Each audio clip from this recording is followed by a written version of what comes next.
This is our European champion women's welterweight title fight. There is a belt up for grabs, ladies and gents, modeled by our very own Berserker. Looking amazing there, Berserker. Someone's been a bit naughty and put something on your back, but we won't tell you what it is. Okay. This Lebanese fighter was plucked from the streets of Zal after fighting her way to the top of a bare-knuckle boxing syndicate at the age of 17.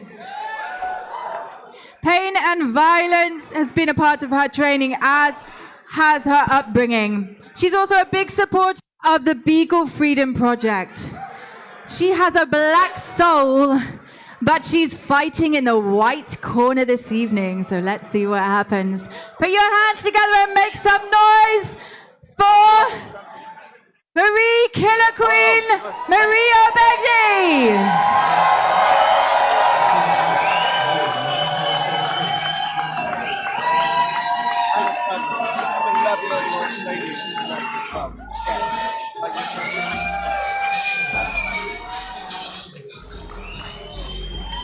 She's making an entrance. Whoa, she's got her entourage with her. This lady means business. Killer Queen Marie, weighing 63 kilograms. Height 169 centimeters. This looks serious, guys.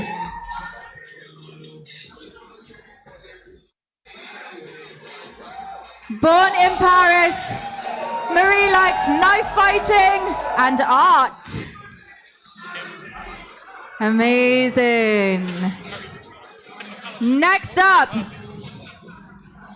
in this fight, this evening, she is an expert in Taekwondo and kickboxing.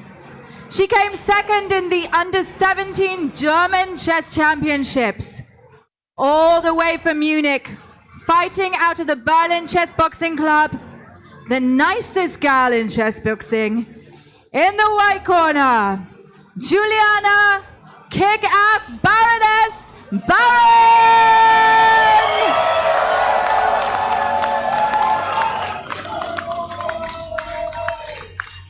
Look at that dress. Woo! The Baroness is in the house!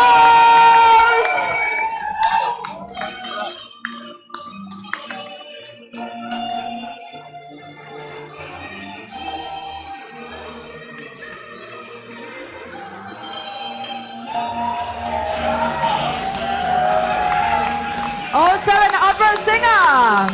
Here she comes, make some noise! Weighing in at 64 kilograms, 158 centimeters in height, with a reach of 158 centimeters. What an entrance!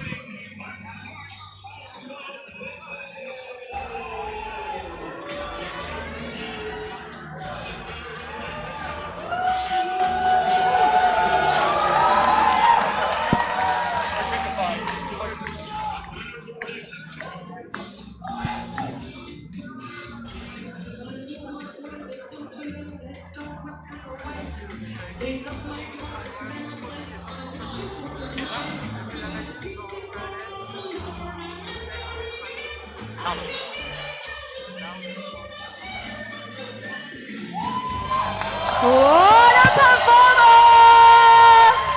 Woo!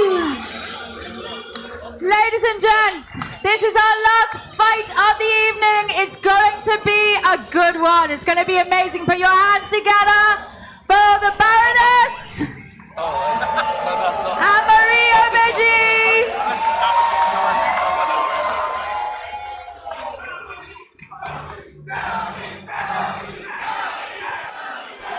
Matt, as they prepare, have you ever seen the likes of such an entrance? Oh dear.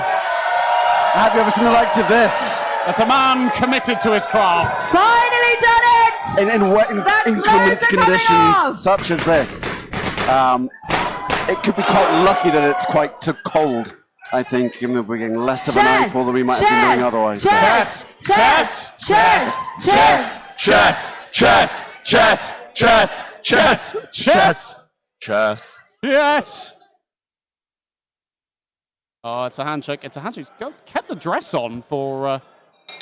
And here we go. Final fight of the night. High hopes for this one. It's another D4. Will we get a Queen's Gambit? Wouldn't that be fashion? No. Are we going towards a Verisov, a Jabava London system, David? Yeah, quite possibly very trendy at club level, thanks to Simon Williams, Ginger GM, who's somewhere in the crowd Who's tonight. here tonight? But it all depends on the next move. Black's Knight coming out, very solid stuff. Will White here, Marie, develop her bishop? Yes, she does. It's the Jabava London system. It's a Jabava London system. We're in London. There's no Jabava here, but that's half right, so ain't that something? Yes, and this is known to be very dangerous. If Black doesn't know what she's doing, she needs to guard against some potential threats already at an early stage. David, are there any DVDs or books on the Jabava London system that one could purchase for a reasonable rate? I do recommend Googling Jabava London Ginger GM and... Jabava London Ginger GM, just in case anyone didn't hear. Knight to C6. Knight to C6. So, obvious question. What happens if White plays Knight to B5 here, David? And she's gone for it. So Knight B5. already big threat on the board. White is crashing in on the C7 square. White's Knight, White's Dart square bishop, lining up at the same pawn. It's indefensible. You can't guard it. Trouble early for the Baron. The Baroness. Oh dear, dear, dear. We said that would there be a chess blunder early on, and the Baroness has gone into the tank. Yep, she has. She's in trouble here. I don't know if E5 is the early recourse, some sort of weird mirror fried liver, but it's looking a wee bit tricky for Black now. Yeah, I think you have to try and minimize the damage. You have to throw your e-pawn forward, block that Dart square bishop. At least you can minimize it to one pawn potentially. And like you say, Matt, you're just survival mode. So let's talk about what the basic threat here. What is it that Black should be worried about coming up next? White's Knight, the White Knight that has just moved on the queen side, on that left side of the board, wants to jump forward and capture a pawn with check.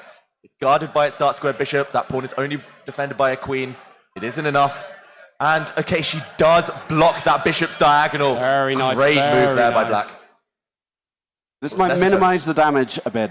So the knight was threatening to capture on the pawn on c7 in front of the queen's bishop, which would have won a rook, but Black has blocked the bishop, which was also attacking the pawn. So now, if knight takes c7, the queen would take it back, and Black would be winning. But White has taken a pawn. White is a pawn up, ladies and gentlemen. So Knights on the Rim of Dim has been a long-running theme, but is it possible that Knights on the Rim are correct, David? We'll struggle to find a rhyme for that one, Matt, but I think you're right. I think Black has to put her knight on the edge of the board. She doesn't. She goes after White's central pawn, but that Black knight now is on a poor circuit. It's on a bad square. It could get trapped later. So all White needs to do to maintain her early advantage is to guard her pawn in the center. There's some tricks as well, maybe, Matt. What happens if you play e6 here? E6, you've got this sort of Budapesti type system where I'd lose with both sides. I don't know if like Queen F6 is a thing or something like that, but e6 feels like the critical move. And she's played it! She's played it. There's a lot of danger on the board now. Renews that threat to fork the king and the rook, and also threatens to take the pawn that's in front of the Black bishop with check. What's going on here, David? Yeah, that could be a dagger to Juliana's hopes here. There was also another strong move. I've got to point out, Matt, that White could have temporarily given up her queen. White could have taken Black's pawn on d5 with her queen. That would have been decent. There would have been a potential fork there, winning another pawn. Juliana's... Okay, she's in trouble, though.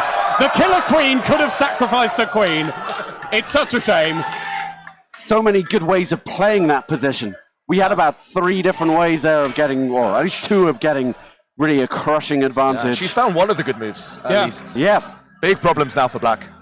Yeah, this is looking like a sort of proper, you need to sit and take a little bit of time here, because I suppose there are a lot of ways where black could just lose on the spot. Exactly. Unless you're feeling very ballsy and you just play bishop takes e6 here and say, fine, I'll just play an exchange down. Yeah. I think Play that bishop might be the quickly. best practical decision in chess boxing anyway. Yeah. Play bishop c5, go on the counter, I don't know. Just gamble. Bishop c5, Jesus Christ. Is Queen f6 a thing? Because sorry, just the combination of the knights and bishop remind me of some of those lines in the Budapest where black plays an early d6. Yeah, and tries to crash it, tries some tricks on the f2 square.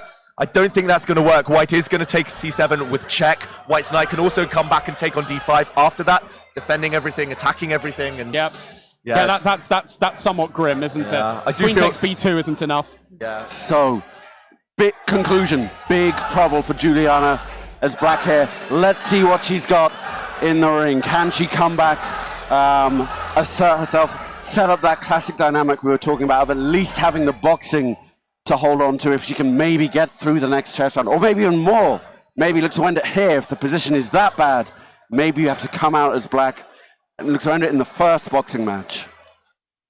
Really, really interesting moment. Well, I mean, you know, in a minute we will have an interesting moment where it's critical in the boxing. We know these two have boxing background. They have a martial arts background. They'll both be desperate to win the European title. Yeah. So, I mean, really anything could happen here. I would hate to predict this. There's a lot on the line. I mean, surely Juliana knows she's in huge trouble on the board. She has to come out swinging, as they say. And, okay, we're about to get going. Big moment now. Touch of gloves at the start and then straight into it. Yep, Juliana coming out aggressively, but Marie Killer Queen fighting right back. Yeah, it's up close. We were talking a bit earlier about controlling the distance. There's none of that there. That's just toe to toe, dear God, wailing away. This is tough. This is tough. Marie's street fighting background, Juliana's chess boxing background, two opposing styles. Is that what we're seeing in the ring, Chris? No, it's two very similar styles in the ring, I would have to say. They were both loving standing in front of each other. You often say you have to take one to land one. They didn't mind taking one there. And now, understandably, a breather as the crowd vocally get behind Marie Killer Queen here, trying to roar her on. As Juliana comes back, lands a good jab there. A good little jab. Absolutely fantastic. Also, first partisan moment of the night where the crowd vocally gets behind one person. I think before the biggest cheer was for Ginger GM, so it's nice to see a person getting a bit of love. Marie seems to be holding her own here, given how well the chess is going. Real sort of like shoulder barreling moves there. Yep, and some blood streaming, I think, from Juliana's nose already, which just shows the literally bloody nature of the fight style. Quite naturally, they're taking a little bit of a breather after that first minute of action, where really none of them took a step back. There's almost like a mutual, let's have a little bit of a rest here, pause for a bit. You see they're maintaining a little bit of distance now as the chance of Marie start up. And why do you think that is? Why is the crowd so behind Marie tonight? Well, I think I think it's because she's got an entourage with her. She has brought that part of the game with her to the ring. That can't hurt, right? Yeah, but you take, particularly now, as they can hear. I mean, in the chess, people are generally just chanting for chess as a discipline generally. Yeah. David, how much of a difference would it make to your chess game if you had a partisan crowd chanting behind you like that? I would love it personally, but I mean, surely when the adrenaline's pumping, it's even more important. Oh wow, they're really going for it here. The standoff has ended. And actually, every fight tonight, everyone has come out of the blocks so quickly. The passion and the energy that every fighter has brought has been magnificent. I think it's been a real testament to the sport. Everyone has, besported themselves so well. And I think we're heading towards a slightly calmer conclusion to things. Will one side have time for one last blow? I mean, I think there's so much energy expended. Having said that, Marie was starting to mount a little bit on top. I think that first minute or so, or even the first 30 seconds were so brutally intense. Both of them have to take a breather. Up the bugos. Good to see a tap of gloves there at the end. some mutual respect. And now we are back to the chess with this very critical position we were talking about, where blackface is being blown off the board almost instantly. How can you get your way through this? Yeah, it's not going to be easy for Juliana. I do have a feeling her best bet would be to go on the counterattack with the moves such as bishop c5, just developing, giving up another pawn, giving up a piece even, trying to get at that white king. White's pieces aren't developed so well, but that would also pose a question at least to Marie. How well has she recovered from the boxing? Will she take a timeout if a surprise like that is thrown at her? Surely she thinks she's on the front foot now, on the board. So I do think that Juliana having had things entirely her own way, that might suddenly make her stop and take stock a little bit. Exactly. And who do you think will be reeling more from that first boxing round? I mean, they were both soaking up a lot there. Yeah. I use the phrase, give one to take one. There's not too much defense going on. They both gave many and took many there. Yeah, so big moments ahead on the board. I think the first 2 or 3 moves when we come back will be critical. If Juliana can't get out of this, it's she's toast. Well, particularly given the number of options available for black in this position, there's something like bishop c5, as David mentioned, like hitting the f2 pawn in turn and allowing for the fact that even e takes f7 or knight takes c7, it doesn't give white quite. White kind of needs to do both of those things in order to launch the right attack and can't, so black gets a bit of an offensive. There might be some other funny moves like bishop takes e6 or queen f6. David, I think, rightly said that the latter doesn't quite work. I mean, I don't hate bishop takes e6 just because it settles things slightly, and it pretty much guarantees you'll survive another round or two. I'm inclined to agree. If you can limit the damage to a couple of pawns or an exchange, a rook for piece. Okay, Juliana has been thinking about it. Clearly, she moves instantly in such a critical position. Yeah, we were saying during the break, it's very, very tough for black. A lot of problems to solve. David, you mentioned that the killer queen has an opportunity to temporarily sacrifice her queen here. Yeah, and we'll see those killer instincts potentially. If white does pick up her queen, takes black's central pawn on d5, there is a knight fork, so it's only a superficial sacrifice, but it does guarantee the win of another pawn. She does, however, choose the more natural move. It's check. It's check. The king is out in the open, ladies and gentlemen. The king is undefended. What's going to happen now? Could it be sedate? Are we winding down? Is this going to finish really rapidly? Once again, the squares, light squares, dark squares, those weaknesses have turned up time and time again. That king is lacking shelter. If white can somehow coordinate the queen and the bishop, maybe they can do something about it. Is that an option for Marie here? It could have been an option, maybe it should have been an option, but what Marie has just done, traded off one of her best pieces, her bishop, for that black knight in the center, hasn't improved her position. It's potentially also given Juliana a chance to fight back. Now Juliana will control the dark squares long term. Her bishops are going to come to life. White is neglected piece development. Yeah, and suddenly that knight on b5 is starting to look a little bit odd. The one that was creating the threats is now suddenly stuck out there where the action is not happening. Oh my goodness, e4, what a move. And then check. I don't know how sound it is, but I love it. I love it.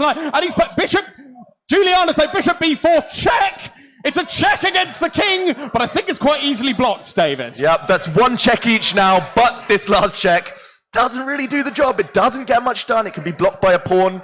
Black's bishop will be under threat. Black will have to lose even more time. There we go. Juliana instantly dropping a bishop back. Is she hustling on the clock? She's been playing instantly.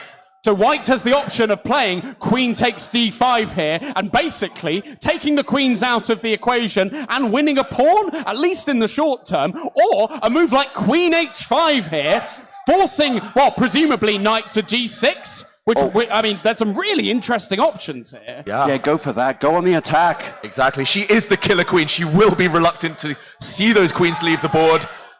Oh, she does go for that queen exchange. The queens are coming with off. a laser beam. And the queens have departed the board. Oh, wait. Marie reacted there somewhat. But no, she does take the queen back. It looked like she flinched. It looked like she was a bit surprised by black's reply. The queens are off the board. White is 2 pawns ahead. So that becomes a technical matter rather than the hustle of going after that open king. Exactly. That's a classy move. That's a Moe and Shondon in a pretty cabinet move if ever I saw one. But we are in for a long grind. This is not going to be easy for white to convert the material advantage. The queens are off. Both kings, they're out in the open, but they look pretty safe for now. Juliana trying to open up lines potentially for her rooks and her bishops. I like what Black's done. But, ladies and gentlemen, one of the best players in the world says this is going to be a long grind, which means you get more time with us and you're going to get to see some more boxing. That is Yes, guaranteed. What more could you want for Christmas, Matt? C6, C6, the last move here. Hitting the knight. The knight is under threat. What should you do with the knight, David? Do you take that pawn? Do you drop the knight back to d4? Do you play knight c7 and hope she misses the rooks under threat? Don't get too ambitious. Don't go in with the white knight. As she does drop her white knight in. Oh, she's lost it. Oh, no! It's immediately captured. Oh, no. Oh, dear God. The humanity. That wasn't a move at all. That didn't do anything. She was so fixated on the black king. She gave another check. White is up 2-1 in checks, but she's lost the knight. All the advantage gone in one move.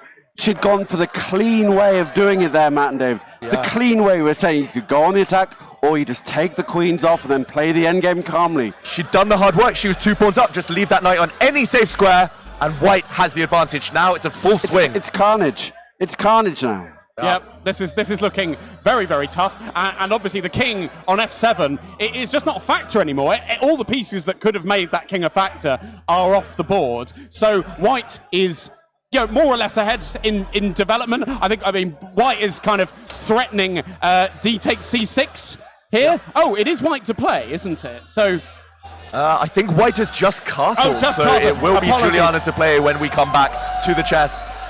Yeah, it feels like she is starting to assert her authority on the chessboard.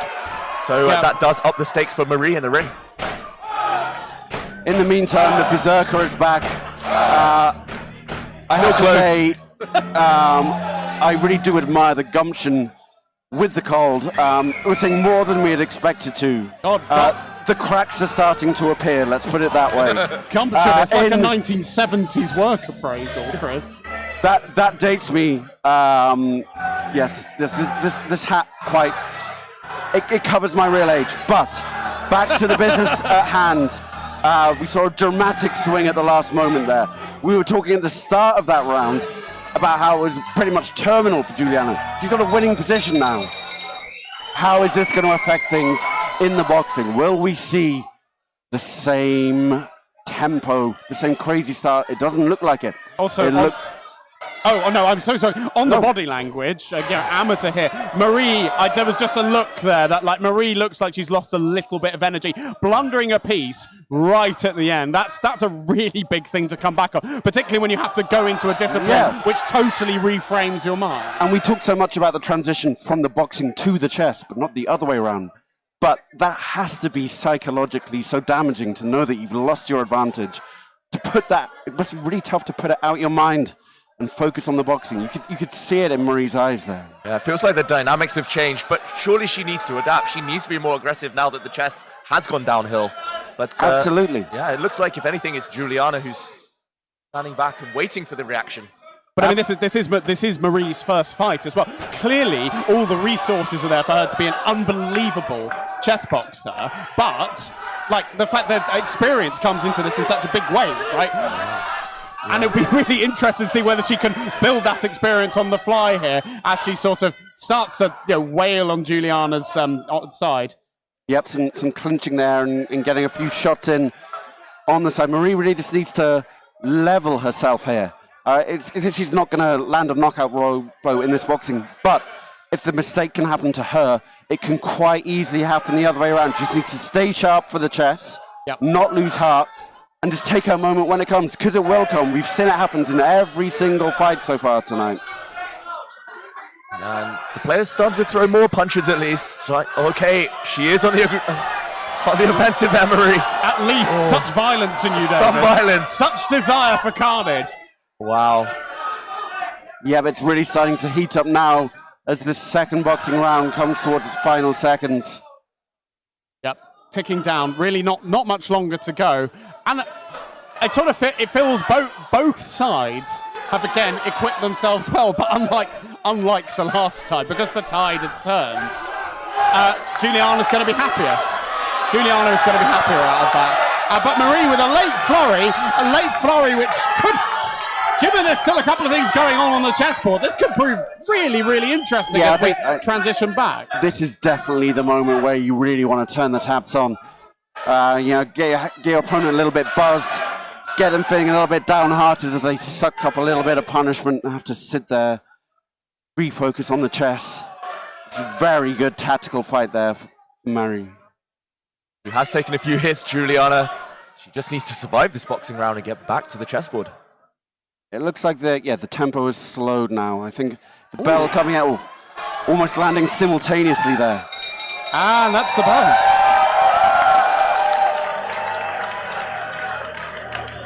Matt, David, what did you make of that action? Again, very impressed that they found that energy to go at each other, especially Marie, who, as you mentioned, was a bit tentative at first when the boxing restarted. It did look like she was shaken by her mistake in the chess, but it felt like she was had the upper hand towards the end. Felt like Juliana was the one on the ropes. Yep. Got to see if she can carry that through now and try and bring her position back. Level her thinking, forget about that mistake, get out of her mind. And try and work herself way back into this game. How would you go about that, Matt? If you're white, what would you look to do here?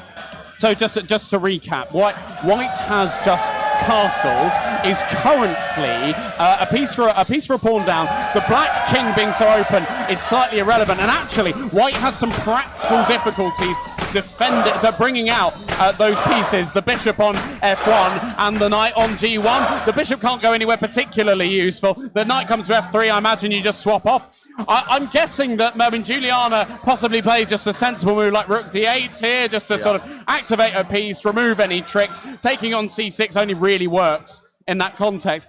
There is a risk that, Juliana plays a very sensible looking move like bishop f5, and actually d takes c6 starts to make things complicated again. Exactly. You mentioned the piece for the pawn. It's actually, White does have 2 pawns for the piece, so the material balance is not that one-sided. She's still in the game. Poor counting from me there, but thankfully no one in the room heard it. David, so rook d8, the move we spoke about. What's going on, David? Great move, just solidifying, just defending everything, bringing a new piece into the game. That's all Juliana needs to do now that she has won a piece. And it shows great recovery skills from that boxing round. A very stable move. That's all you need when we make that transition back to the chess. This feels like you were so impressed with Felix Lee's rook d2 in the previous game. Rook d8 here feels like a sort of a gentler, less showy version of that. Like really just going to be solid, not going to take any risks. I'm comfortable with my position here. The Baroness has played so well. So, but Chris, the chess boxer, what would you be doing here, given that people have been punched so much in this fight? If you're white, you just need to complete your development here. You need to stabilize things. You need to get that mistake at the end of the last chess round out of your mind and just and avoid what black is just threatening here. Knight. If you're white. Oh dear God! Knight g4. There's a threat. What's the threat, David? The threat is to bring that knight into f2. That will be a fork on both of the rooks. There are multiple threats though. Black's bishop is attacking a pawn on f4. Well, this is the critical moment so far. White needs to guard against all of these. It's not easy. Knight h3. Is knight h3 the best move? It's the only move that defends against both threats. We've got an only move. The killer queen, Marie, has got an only move to stay in the game. Her clock is ticking. She has less than 3 minutes left. She'll survive the round, but if she doesn't find the right move here, the chess part will surely be over. Yeah, you said it, Chris. You called it. White needs to complete development and see the threat. She doesn't she's not find played the it. move. Oh, interesting. She's trying to set up a threat of her own. Bishop but takes it's not f4, gonna be bishop enough. takes f4. Taking on c6 with check is threatened, but is that enough, David? I think black has a few ways to guard this. This move that Juliana has just found. Check again. This is going to be a killer check. Look at those bishops. Dear. Look at those 2 bishops, Matt, raking down, forcing the white king into the corner there. Now I have a bishop pair. Ho, ho, ho. Look at that white king. It's got to slide itself into the corner, but that is ugly. That king is almost trapped. And okay, Juliana reacts immediately. She moves her king out of the firing line. So taking on c6 now, the moves he's going to play would be met by another back crank mate, which would bring this evening to an end, which we don't want, ladies and gentlemen. We don't want... She does avoid it, Matt. Good. I'm very glad. The moment of doubt there in your voice. She avoids it and defends the night fork. Well, another night fork comes. Oh, lovely, lovely stuff by the kick-ass Baroness is playing so well. And Rook D4 doesn't work, does it, David? Rook D4 doesn't look great, but I think now Marie's best bet is to forget about her pieces. One of them is lost anyway. Just take that black bishop. White's knight on the rim is pretty dim right now. And there we go. She does take a bishop, restoring some balance to the game. Yes, Marie. Love it. That king on F6, still a little bit. Oh, she takes a bishop instead of the nominally higher value rook. Interesting choice. Yeah, very good choice. Yeah. Yeah, black's still ahead. 2 points now on material. It's a piece for 1 pawn. So black's still in charge. Also, the clock time could be terminal for Marie. Marie down now to 1.5 minutes against almost 5 minutes. I mean, David, you would be loving this as white. Horrible position, no time on the clock. Just play instantly. Look your opponent in the eye and see it through. Story of my life, Matt. Can Marie channel the kudos of one of the best players in the world? She's going to have time. Because I think we're going to get another round of boxing very soon. The bishop against the... It's a fork. It's a fork. And that's the bell. What a move to end it on. My word, she thought she was just pitting that bishop, no danger. So now it's a little bit messy again all of a sudden. Actually, I think the best move would have been to bring the other rook to that square to create that pin, but yeah, unfortunately that might be a knockout blow on the board. That knight fork is deadly. All happening again there. All happening again. And Rook, we've seen a few skewers in the past. Rook takes F5 and Rook F1 to try and do something. Doesn't work for a host of reasons, but actually the back rank mate theme comes back. That Rook is getting ready to take on D5, and that king in the corner could be Marie's undoing, especially with so little time on the clock. Yeah, white has simply run out of pieces. You've got a bad king, you've got a knight on the rim, you've broken all the rules. And it's no surprise that black is winning. It was lack of development that was the problem there. Yeah. That knight and the bishop, the rook, all stuck in the corner on the king's side. Yeah, you mentioned that critical moment, Chris. Marie could have brought her pieces out. She waited 1 move too long, and that was it. That's it. It's a huge round for Marie in the boxing. Well, an existential round, because I think with 1 minute left on the clock, given the rounds are 3 minutes long, she's not surviving another round of chess. Given her position, given the time, it'll probably be over in 30 seconds or so of her time. Yeah, so Marie needs to literally knock out the Baroness here. She doesn't have that stalling option we were talking about earlier with just a minute left. Yeah, what do you make of her chances to get that knockout? Looking slim? I mean, not great, to be honest. Marie's held her own. It's felt fairly even. I would say maybe Marie got the better of the first round, Juliana got the better of the second. So it's whether Juliana can kind of get a bit of momentum, and Marie is, handling herself in the way that you would expect. It's totally necessary. Yeah, she knows what she needs to do here. As you said, Matt, I think the boxing has been quite level, 1 round apiece, so it's going to be very, very hard to find that opening. And Juliana standing off a little bit, as one can do when one has an absolutely winning position on the board, and saying, okay, you come to me, and I'll pick you off. Which is what she did a little bit there as Marie comes in. Oh, okay. So you're picking her off with the jab as she comes in, and again. This is smart stuff. Attack being the best form of defense, and I suppose the thing for the Baroness is to not leave herself too open in that fight. But if you can you mentioned about slowing the game down, that's a winning strategy for the Baroness here. So how has she done it so far in the first minute or so? She has stood off, she's kept the distance. She said, okay, Marie, you have to come in. And then when she's come in, she stuck that left hand out and landed the jab. That said, Marie is working away in a little bit now into the round. Juliana is, Juliana's just backing off and saying, okay, you come to me. Good right lands there, followed by a left from Marie. That'll hearten her a bit. But that stiff jab again greets her as she enters. Yep, and again, the jab, the 1-2. Juliana, this is excellent back foot boxing here. She's stepping off as Marie is coming in, and now you can see the blood streaming from Marie's nose. Yeah, proper Terry Butcher stuff here. This has been a very, very good fight. Juliana, of course, nose bled in the first round. Both have really given their all. As you would expect for a title fight, the quality has been so high, the energy, the passion has just been absolutely exceptional. And I think given the caliber of the chess as well, both players will leave this with their heads really held high. But it's looking like it's going the Baroness's way, David. Yeah, it looks like she will claim that title. It's just great strategy. She's taking her moments, but the chants now are coming. The crowd are getting involved. Critical few seconds ahead. Trying to pick Mary up for one last assault, which he launches in that corner. But it's Marie in a spot of bother there. Yes, and just some clever tying up as soon as things were getting hairy. Juliana was just tying up there. As now we get to really the last few seconds of the round. Few gut shots there, but it just doesn't feel like enough, and Ronaldo's broken it up. Yeah, putting the head down there is definitely not allowed. One last assault, a game assault for Marie, it has to be said. Pouring out everything. You fear it probably won't be enough. Yeah, this is going to be decided by the chess unless something very, very dramatic, and it's too late. Marie knows. There's a shake of the head. Blood streaming down her face. I was going to say down Ronaldo's shirt, but that's just a red pen. Yeah, well, what a round of boxing that was. And she tried her best. She threw everything at her, right? Yep. But just not enough, unfortunately.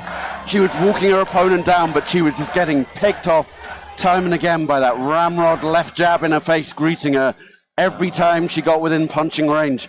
And you could see the impact. Yeah, you could just see it there, literally, well, not literally written, I was about to say, but literally with the blood on her face. Yeah, I mean, literally.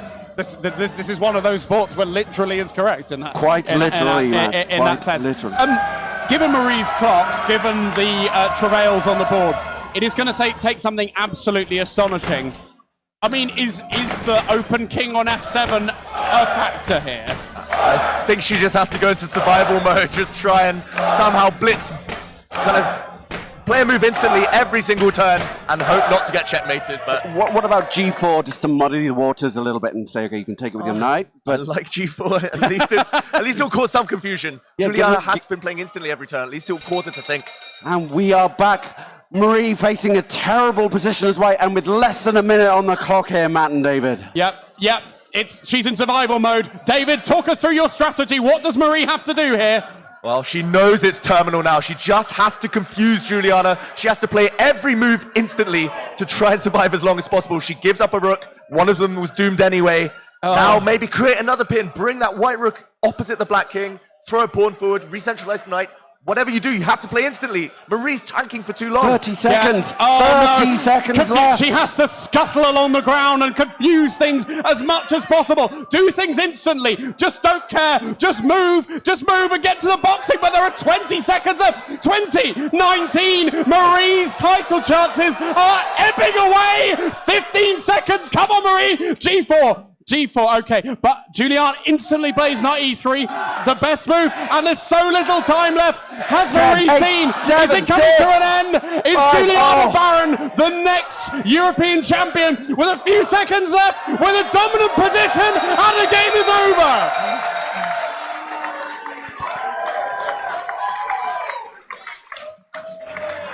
A handshake there from the two. Great respect. When you've shared that back and forth on the ring and the chessboard. Friendships have been made in the ring tonight as they both go over to greet each other's respective corners. Matt, what a match. What a bond they will have formed after that. It was a great fight from both. Matt, David, talk us through the denouement. What happened there? As you were predicting, it was over pretty quickly. Yeah, unfortunately, Marie just couldn't adapt to that bullet mentality where you have to play every move instantly. And on the board, the last few moves, she did fine. She did what she had to, but she needed to be quicker. What an incredible boxing fight! Wow, just stunning! Well done, ladies. Amazing boxing, amazing chess play. You must be exhausted. So I'm going to announce the winner if you're not quite sure what happened there. The WCBA European Women's Welterweight title goes to Juliana the Baroness!